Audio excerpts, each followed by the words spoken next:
there, home bakers. If you want fluffy, slightly cakey scones, then this is a recipe for you.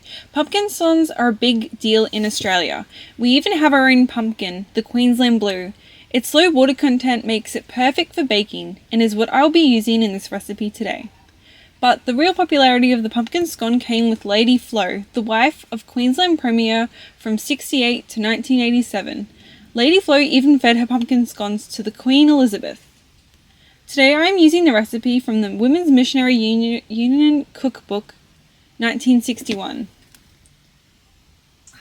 First, roast pumpkin in the oven at 180 degrees for 40 minutes until the flesh is soft.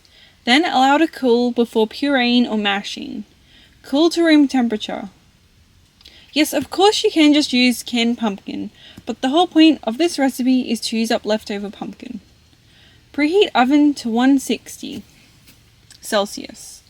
Cream sugar and butter together, which is different to most scone recipes, but gives you more of a cakey scone that is fluffy. This method is similar to Lady Flo's. Add the egg and beat. Then add your mashed pumpkin and whisk together. Sift the flour with the baking soda and cream of tartar into the pumpkin mixture.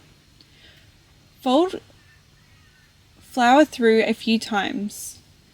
Add milk and fold through until it's just combined. Sprinkle flour on benchtop and place the dough onto the surface. Press the mixture together.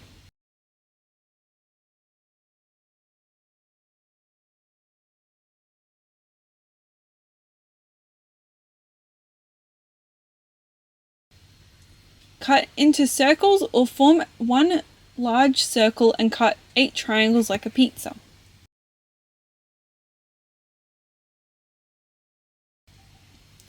Lay baking paper on tray.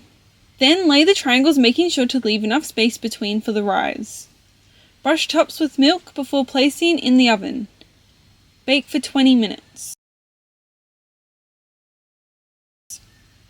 My favourite way to serve these fluffy scones is, while they're still warm, slice in half and spread salted butter between the layers. Let it melt into the scone.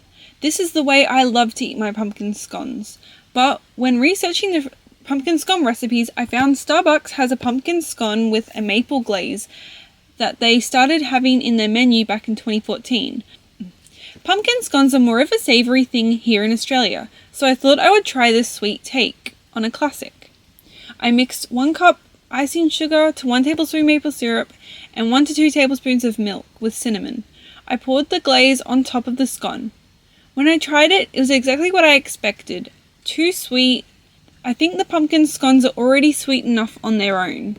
I will give points for the aesthetic of the glaze though. But yes, if you have never made these pumpkin scones before, you need to try them, as I have a whole pumpkin to use up.